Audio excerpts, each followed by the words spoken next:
Kwa majina yangu Joseph Sanga, wengi wananijua kama DJ Nas. Niko hapa mbele yenu kuwakaribisha ndugu jamaa na marafiki wote ambao kila mwaka tunakutana kwenye Friends of DJ Nas event. Hii imekuwa ni tukio ambalo tunalifanya kila mwaka, ambalo linatukutanisha mimi pamoja na marafiki zangu wapya na wa siku zote pia kujumuika. Tunaenda kumaliza mwaka, lakini pia sio kumaliza kwa burudani tu, lakini kuguswa kwa namna moja au tofauti, na hapa ndipo ambapo tunakumbushana. Na ndio maana umeona kwenye ratiba ya Friends of DJ Nas event tunaanza saa 4 asubuhi kuwatembelea watoto wenye uhitaji maalum kituo cha Nyumba Ali, Willows pale tunakutana. Kwa hiyo kwa yoyote ambaye anataka kujoin kuungana na sisi kwenda kuwashika mkono watoto wenye uhitaji, anaweza kapiga simu namba ambazo ndazitaja hapa 0621 023484.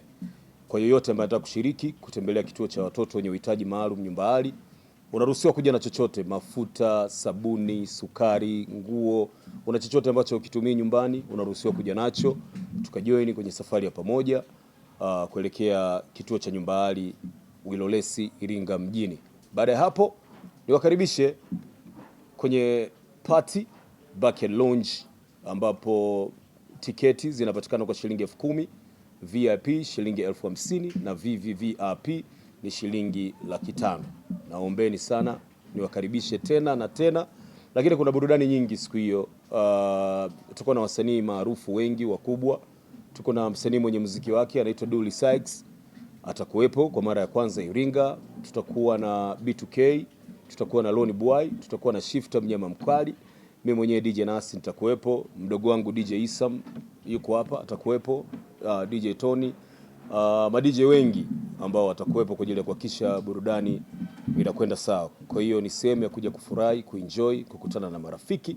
Naomba niwakaribishe tena na tena kwenye Friends of DJ Nas event 2025, na hii itakuwa tarehe 19 mwezi wa 12.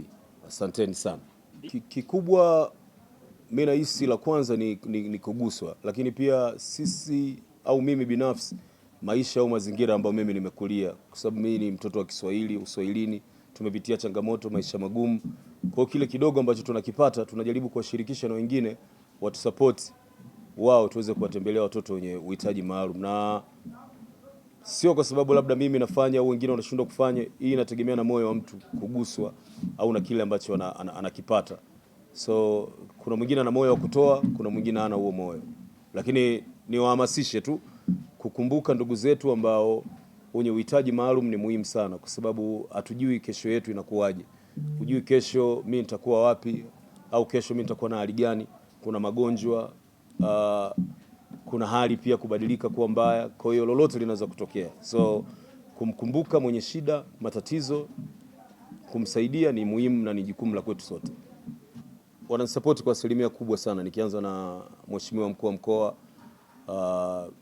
Wananisupport sana sana, na ndio maana hata shughuli yangu pia mgeni rasmi ni yeye mwenyewe, mheshimiwa mkuu wa mkoa.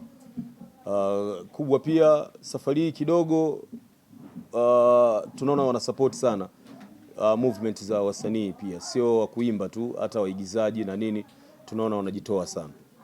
Kufa na njaa jamani, tunaomba mje mtusupport kwa wingi, lakini nafikiri kila mtu ana maamuzi sahihi ya kuchagua upande wake ambao anautaka. Ndio maana hata kwenye mpira kuna shabiki wa Simba, kuna shabiki wa Yanga, so kila mtu ana maamuzi ya kuchagua upande wake ambao yeye anahisi unafaa. Kama mtu anahisi alikosea, ni muhimu wake kuomba msamaha kama mtu anahisi alikosea, kwa sababu hizo zingine ni movement za watu ambazo wanazifanya. So kwa sisi ambao tuhusiki na hizo movement, sidhani kama tuna shida na mtu yoyote. Kwa sahihi, lakini kusimama na wananchi ni jukumu la kila mmoja, kwa sababu wao ndio ambao wanasupport kazi zetu, wao ndio ambao wanasupport, wananunua muziki wetu. Kwa hiyo